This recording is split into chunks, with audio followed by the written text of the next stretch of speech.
እሺ ስሜ መጋቢ ትዕግስት አያሌው እባላለሁ። ከላፍቶ መሰረተ ክርስቶስ ነው የልጆች አገልግሎት። በዚህ በ2018 የክረምት የልጆች ፕሮግራም ላይ ነው ያለነው አሁንና ሐምሌ 13 የጀመርነውን ይሄንን አገልግሎት እስከ ነሐሴ 17 ድረስ እናስኬዳለን። ማለትም ለ5 ሳምንት ማለት ነውና በዚህ በልጆችና ታዳጊዎች አገልግሎት ልጆችና ታዳጊዎች እስከ 14 ዓመት ልጆች እስከ 17 ዓመት ያሉ ልጆች መተው የሚገለገሉበት ነው። ከልጆች ከኬጂ ተማሪዎች ጀምሮ ለአምስት ክፍል ከፍለን ነው የምናስተምራቸው። ታዳጊዎችም አሉ። እንደገና ደግሞ ወደ ልጆች ከልጆች ያልወጡ ተማሪዎችም አሉ። በዚህ በሚቆዩበት ጊዜ ልጆች የመጀመሪያው ዋናው ዓላማችን መጽሐፍ ቅዱስ ነው የሚማሩት። ዘንድሮ በክረምት ፕሮግራም የታቀደው ትምህርት በመንፈስ ቅዱስ ላይ ያነጣጠረ ከዋናው ቢሮ ጋራ በመተባበር በመንፈስ ቅዱስ ላይ ያነጣጠረ ትምህርት ነው እየወሰዱ ያሉት። በየእድሜያቸው በሚመጥናቸው መልኩ ከለር በመቀባትና በተለያዩ ማቴሪያሎች ይህንን ትምህርት እየተማሩ ይገኛሉ። ታዳጊዎች ደግሞ ጓደኝነት በሚል ርዕስና በመንፈስ ቅዱስ ላይ ያነጣጠረ ትምህርት ነው ታዳጊዎች እየተማሩ ያሉ፣ ጓደኝነትንም ያካተተ ማለት ነው። በዚህ በሚቆዩበት ጊዜ የሚካተቱት የተለያዩ አክቲቪቲዎች አሉ። ከመጽሐፍ ቅዱስ ትምህርት ባሻገር ትልቁን ስፍራ የሚይዘው እንግዲህ ልጆች ስለሆኑ ጨዋታ ያካትታል። አካባቢያችን ላይ የልጆች መጫወቻ ቀበሌ ያሰራዋል። በሳምንት አንድ ጊዜ እዛ ሄደው ለ2 ሰዓት እንዲጫወቱ እናደርጋለን። ሁለቱን ክፍሎች ደግሞ በሳምንት 2 ጊዜ ደግሞ በዚሁ በቤተክርስቲያናችን ለልጆች ክፍል በተወሰነ ክፍል ላይ በግሩፕ እየከፋፈልን የተለያዩ ጨዋታዎችን እናጫውታቸዋለን። ተለቅ ያሉትን ደግሞ ዳንቴል፣ ክር የመሳሰሉ ነገሮችን እንዲሰሩ በማድረግ የተለያዩ ሙያዎችን እንዲለማመዱና በዛ እርስ በርስ ስጦታ እንዲሰጣጡ እናደርጋለን። ለኔም ብዙ ስጦታ ይሰጡናል። በጨሌ የተለያየ ከለር ኮምቢኔሽንን በመለማመድ በጨሌዎች ስራ ይሰራሉ። በማዳበሪያ የተለያየ ጌጣጌጦችን ይሰራሉና በዚህ በሚቆዩበት ጊዜ እንደዚህ ነው ፕሮግራማቸውን የሚያካትቱት። ከዛ በተረፈ ደግሞ እንደገና ወላጆችንም በማስተባበር የመክሰስ ጊዜ ይኖራቸዋል። ወላጆች ደግሞ ይሄንን ኃላፊነት ወስደው በየቀኑ ልጆች በተማሩ ቁጥር እየመጡ መክሰስ ያቀርባሉ። ይሄንን ይመስላል የክረምት ፕሮግራማችን። ማስተላልፈው መልእክት ለቤተክርስቲያንም ለወላጆችም የማስተላልፈው መልእክት አለኝ። ልጆች ክረምት ላይ በጣም ነፃ የሚሆኑበት በብዙ ትምህርት ሲጨናነቁ ቆይተው ክረምት ላይ በጣም ነፃ የሚሆኑበት ብዙ ትርፍ ሰዓት ስለሚኖራቸው ብዙ ትርፍ ሰዓት ደግሞ በበዛ ቁጥር ደግሞ ወደ ጥፋት ነው የሚካሄደውና ይሄንንም በተለምዶ በዳዊት ሕይወት አይተናልና ብዙ ትርፍ ሰዓታቸውን ተሻምተን ለመልካም ነገር ቤተክርስቲያን ውለው መጽሐፍ ቅዱስ እንዲያደርጉ ከጓደኞቻቸው ጋራ ህብረት እንዲያደርጉ ማድረግ ይሄንን ነገር ማመቻቸት ቤተክርስቲያን በጣም የሚያስፈልግ ነገር ነው። ወላጆችም ደግሞ ልጆቻቸው በዚህ በክረምት ጊዜ ላይ ልክ ትምህርት ቤት ሲሄዱ በጠዋት ቀስቅሰው እንደሚልኳቸው በጣም ተጨንቀውና ተጠበው ልጆቻቸውን ለማድረስ ወይንም ልጆቻቸው ከትምህርት ቤት እንዳይቀሩ እንደሚያደርጉ ሁሉ ይህንን ክረምት መጠቀም መቻል አለባቸውና በዚህ በክረምት ፕሮግራም ላይ በሳምንት 3 ጊዜ የእግዚአብሔርን ቃል እየተማሩ ልጆች ከጓደኞቻቸው ጋር ህብረት እያደረጉ ነፃ ጊዜያቸውን ጠብቆ ሊያጠፋቸው ካለ ጠላት ልጆቻቸውን መታደግ ይችላሉ ብዬ አስባለሁ። ወላጆች በዚህ ላይ ትኩረት ቢያደርጉ ደግሞ የልጆችን ማስተማሪዎች ልጆችን በደንብ የምናገኝበት ጊዜ ስለሆነ ራሳችንን አዘጋጅተን በዚህ አገልግሎት ላይ ብንሳተፍ መልካም ነው እላለሁ። መጋቢ ሙሉቀን ዮሐንስ እባላለሁ። የላፍቶ መሰረተ ክርስቶስ ቤተክርስቲያን የአጥቢያ አገልግሎት ዘርፍ ተጠሪ ነኝ። እንግዲህ በዚህ በክረምት ወቅት እያደረግን ያለነው ልጆችንና ታዳጊ ወጣቶችን በተለያየ ትምህርት እንዲታነጹ ጊዜያቸውን ከጌታ ጋር እንዲያሳልፉ ፕሮግራም አውጥተን እያደረግን እንገኛለን። አሁን ታዳጊዎች ጋር ስንመጣ ታዳጊ ወጣቶችን በተለይ ከጓደኝነት ጋር ተያይዞ ትምህርት እየሰጠን እንገኛለን። በዚህ ጊዜ በአቻ ግፊት ወጣቶች በተለይ ታዳጊ ወጣቶች የሚወሰዱበት ጊዜ ስለሆነ ጓደኞቻቸውን መምረጥ እንዳለባቸው ከእግዚአብሔር ቃል አንጻር እንዴት ሕይወታቸውን መምራት እንዳለባቸው ከውጭ ያሉትን ክፉ ምክሮችን ከመልካም ምክር አጥልለው በመቀበል ለወደፊት ሕይወታቸው እንደርሳለን ለሚሉበት ለዛ ግብ ራሳቸውን እንዲያዘጋጁ ትምህርት እየሰጠን እንገኛለን። ታዳጊ ወጣቶች ከጓደኞቻቸው ጋር ከሶሻል ሚዲያ ጋር በተያያዘ ጊዜያቸውን እንዴት ማሳለፍ እንዳለባቸው እነዚህንም ትምህርት እየሰጠን እንገኛለን።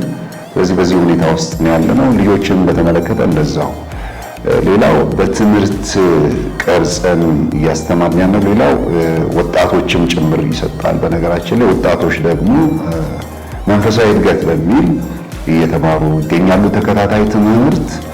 ይህን ደግሞ በመንፈሳዊ ሕይወታቸው አድገው ባሉበት ደረጃ እግዚአብሔርን ቃል እየተመገቡ እየጸለዩ እግዚአብሔርን በመፍራት ነገ ቤተክርስቲያንን የሚረከቡ አሁን ያለችውን ቤተክርስቲያን በኃላፊነት ተቀብለው ይህንን አደራ ተቀብለው የሚያስኬዱ ከዚህ ካሁን ካለችበት በተሻለ መንገድ እንዲመሩ እየተማሩ ይገኛሉ። ከዚህ በተጨማሪ ለጤናቸው እግር ኳስም እየተጫወቱ ይገኛሉ። እሑድ ቀን 10 ሰዓት እዚህ አስፈቅደን በአሁኑ ሰዓት የተለያዩ ቦታዎች አሉ መጫወቻ ሜዳዎች እና እዛ አስፈቅደን እሑድ 10 ሰዓት ላይ ትሬኒንግ ያደርጋሉ። ኳስ ይጫወታሉ እርስ በርሳቸው ማለት ነው። ትሬኒንግ ያደርጋሉ እና አካላቸውንም ጭምር የሰውነት የአካል ብቃታቸውንም ጭምር እየገነቡ ለቀጣዩ ለበጋው ወቅት ራሳቸውን በትምህርት ብቻ ሳይሆን በአካልም እንቅስቃሴ እያዘጋጀናቸው እንገኛለን።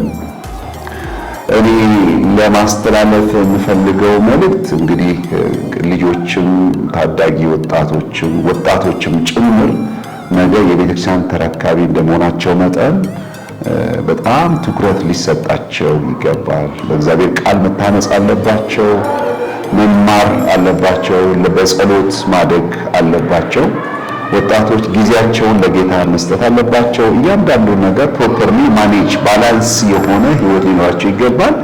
በተለይ ከማህበራዊ ድረገጽ ጋራ ከፌስቡክ ጋራ ከኢንተርኔት ጋራ በተያያዘ ጊዜያቸውን መጥነው ካልተጠቀሙ መልሰው ለበጎ የሆነው ለመጥፎ ሊሆን ህይወታቸውን ሊያሳጣቸው ስለሚችል ወጣቶች በሙሉ በአግባቡ ያላቸውን ሞባይል ስማርትፎኖቻቸውን በአግባቡ መጠቀም አለባቸው ብዬ ለመምከር እፈልጋለሁ። ቤተክርስቲያን መሪዎችም በተለያዩ ይህንን ምናልባት መልእክት የምትሰሙ ሁሉ ወጣቶችና ታዳጊ ወጣቶች ላይ ልጆች ላይ ከየትኛውም በላይ ትኩረት መሰጠት አለበት። የነገዋ ቤተክርስቲያን ተረካቢ እነሱ እንደመሆናቸው መጠን ጊዜያችንን ሁሉ ሰጥተን እነሱ ላይ ኢንቨስት ማድረግ አለብን የሚል ምክር መስጠት እፈልጋለሁ። ጌታ ኢየሱስ ይባርካችሁ። መጣችሁ ስላናገራችሁን ቃለ መጠይቅ ስላደረጋችሁ እናንተም የመሰረት ክርስቶስ ቤተክርስቲያን ሚዲያውን ዘርፍ እግዚአብሔር ይባርካችሁ ማለት እፈልጋለሁ።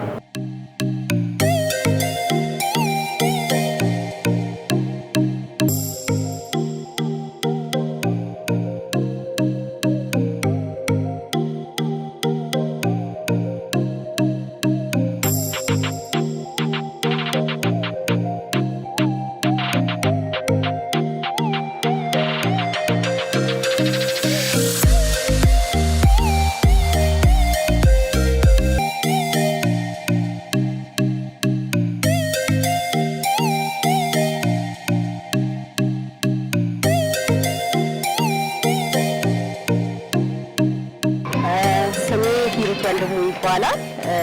በመሪ ብርሃን መሰረተ ክርስቶስ አገልግሎት በልጆች አገልግሎት ላይ ፉል ታይም አገለግላለሁ። መምህርት ነኝ። ይህንን ክረምት ልጆች በእግዚአብሔር ቤት ውስጥ የእግዚአብሔርን ቃል እንዲማሩ እያደረግን እንገኛለን። ከሐምሌ 13 ነው ፕሮግራሙን የጀመርነው።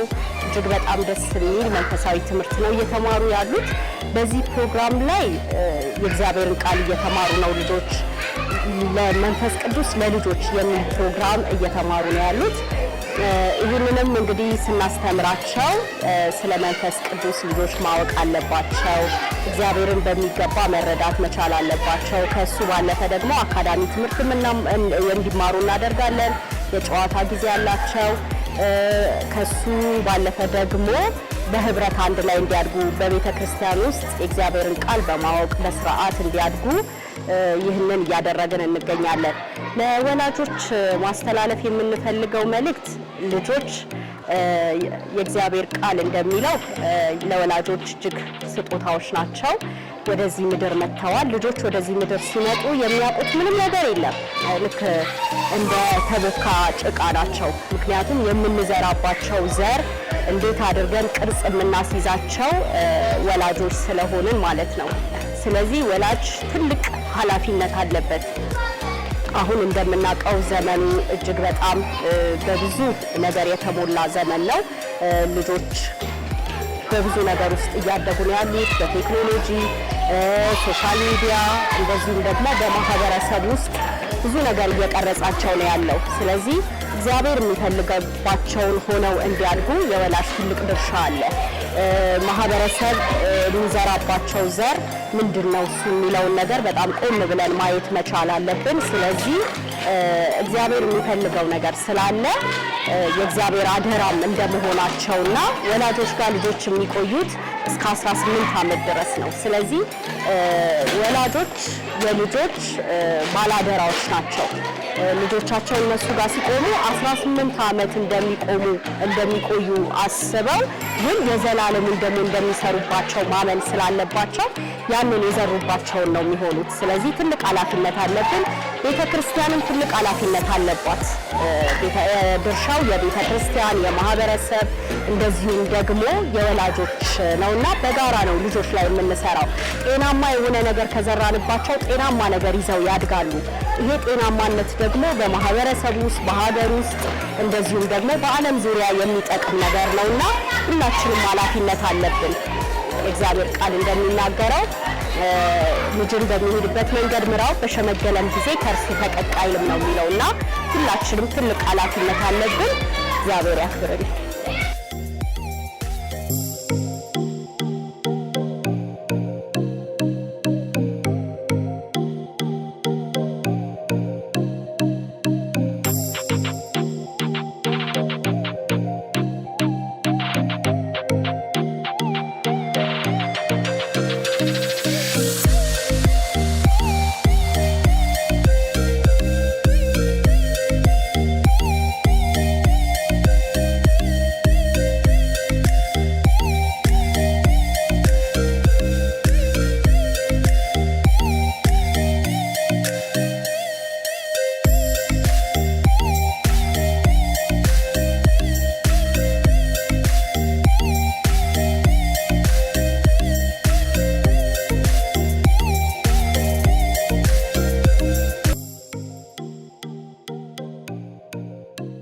እኔ ስሜ ሀና ጎንፋ እባላለሁ። የአባዲዋ ጥባ ቤተክርስቲያን አገልጋይ በልጆች አስተማሪነት እያገለገልኩ ነው።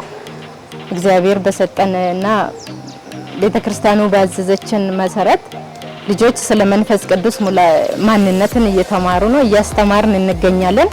ልጆችን የምናስተምረው በሳምንት 4 ጊዜ ነው።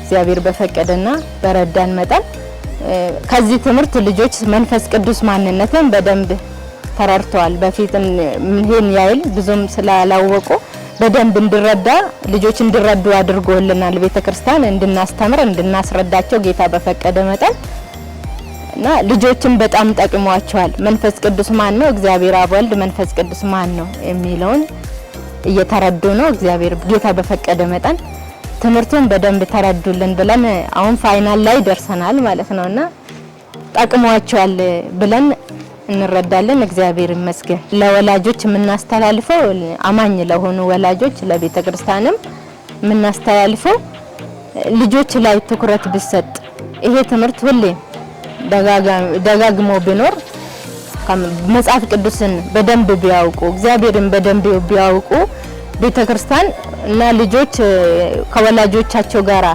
ሪሌሽን ቢፈጥሩ፣ በደንብ ስለ እግዚአብሔር ቃል ቢያውቁ፣ ከኛም ይልቅ ደግሞ ወላጅ ቢያስረዳ፣ አብሮ መጸለይን አብሮ ቃልን መካፈልን ቢማሩ ቤተክርስቲያን ባዘዘችው መጠን ልጆቻቸውን ደግሞ ወደ ቸርች ልኮ ቢማሩ እኛ ልጆች አሁን ይሄ ብቻ አይደለም እውነት ለመናገር ብዙ ናቸው ወደ 110 የሚሆኑት ናቸው ትምህርት የሚከታተሉት የማቆራረጥ ችግር አለ እሱ ባይሆን ባያቋርጡ በሳመሯን ብትጠቀሟት ብዬ መልእክቴን አስተላልፋለሁ ጌታ ቢፈቅድ ቀጣይ አመት በተሻለ ይገኛሉ ብዬ ብዙ ልጆች ይመጣሉ ብዬ አምናለሁ ጌታ ቢረዳን እንሰራለን ደግሞ ብዬ አምናለሁ እግዚአብሔር ይመስገን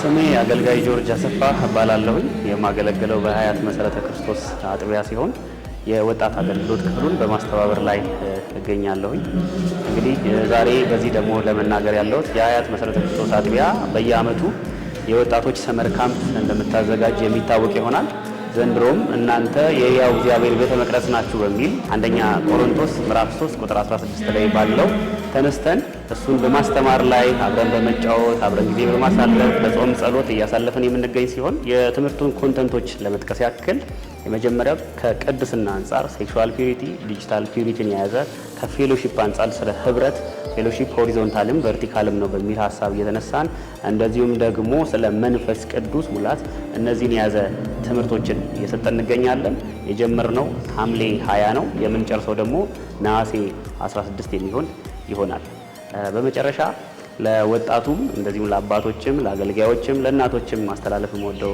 መልእክት በምሳሌ ምዕራፍ 22 ቁጥር 6 ላይ ልጅህን በሚሄድበት መንገድ ምራው ባደገም ጊዜ ከዛ ፈቀቅ አይልም ይላልና ለወላጆችም ለአገልጋዮችም ማስተላልፈው ነገ እኛ ጥለን ስንሄድ ፈቀቅ የማይል ትውልድ እንድናፈራ በሚሄዱበት መንገድ እንድንመራቸው አደራ ላለሁኝ አመሰግናለሁ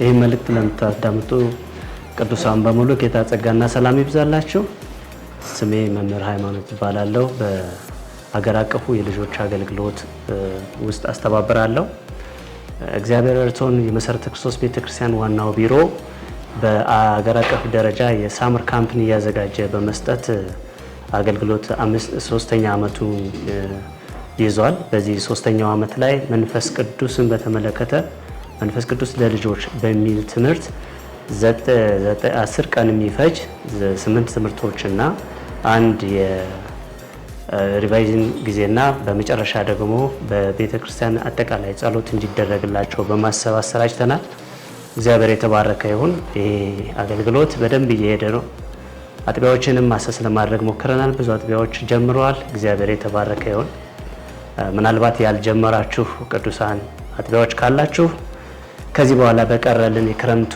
ሳምንታት ውስጥ እንድትጀምሩና ልጆቻችሁን ለእግዚአብሔር ክብር እንድታስታጥቁ በጌታ ፍቅር እናሳስባለን እግዚአብሔር በጣም እየረዳን ነው የልጆች አገልግሎት ቀጣይ ነው በክረምት ብቻ የሚቋረጥ አይደለም የሚቀጥለውን ትውልድ ማፍራት ቀላል ስራ አይደለም ከባድ ስራ ነው ልጆቻችን ብዛታቸው ትንሽ አይደለም ስለዚህ ሁሉም አጥቢያዎች በልጆች አገልግሎት ላይ ትኩረት እንዲሰጡ ከሳመር ካምፕም በኋላ በበጋውም ጊዜ አመቱን ሙሉ የልጆች አገልግሎት ተጠናክሮ እንዲቀጥል በጌታ ፍቅር እናሳስባለን በዚህ ላይ በተለይ መሪዎች ትኩረት እንዲሰጡ ባጀት እንድትይዙ ጥሩና ሁነኛ አገልጋዮችን እንድትመድቡ ይሁን። የልጆች መምህራንና ወላጆችም ደግሞ በጣም ትኩረት እንድትሰጡ፣ በተለይ ወላጆች በሳምንት አንድ ቀን ብቻ ቸርች የሚሄዱትን ያስባችሁ መንፈሳዊ እንደሚሆኑ ብቻ እንዳታስቡ። ቤታችሁ ውስጥ ልጆቻችሁን ጸሎት እንድታስተምሩ፣ እግዚአብሔርን ቃል እንድትካፈሉ፣ የቤተሰብ ጊዜ እንዲካፈሉ እንድታደርጉ በጌታ ፍቅር እናሳስባለን። እንዲህ ካልሆነ ልጆቻችንን ልናጣቸው እንችላለን። ልጆቻችን በቤታችን በአግባቡ በመንፈሳዊ ነገር ከተያዙ ቤተክርስቲያን ውስጥም ውጤታማ ሊሆኑ ስለሚችሉ በመንፈሳዊ ነገራቸው ውጤታማ ከሆኑ ደግሞ በሴኩላር ዓለሙም በምድራዊ ኑሯቸው ውጤታማ ይሆናሉና በልጆቻችን ላይ ትኩረት ሰጠን ስራ እንድንሰራ ይሁን። መምህራንም ደግሞ እንዲሁ ሳትዘጋጁ እንዳታስተምሩ፣ ተዘጋጅታችሁ አስባችሁበት ጸልያችሁበት ለልጆቻችሁ ጸልያችሁ ትምህርቶቹ እንድታስተምሩ በጌታ ፍቅር እንጠይቃለን። እግዚአብሔር ኢትዮጵያንና ቤተክርስቲያናችንን ይባርክ። ወደፊት በሚኖረን ዘመን ሁሉ ደግሞ የትኛውንም አይነት ችግሮችን ቢኖሩ ጥያቄዎች ቢኖሩባችሁ በዋናው ቢሮ የመሰረተ ክርስቶስ የእረኝነት መምሪያ ስር ያለ የልጆች አገልግሎት ክፍል አለ። ወደዛ ደውላችሁ ልታገኙ ትችላላችሁ። እግዚአብሔር ዘመናችንን ይባርክ፣ ልጆቻችንን ለቀጣዩ ትውልድ ያደርስልን። እግዚአብሔር ይባርካችሁ።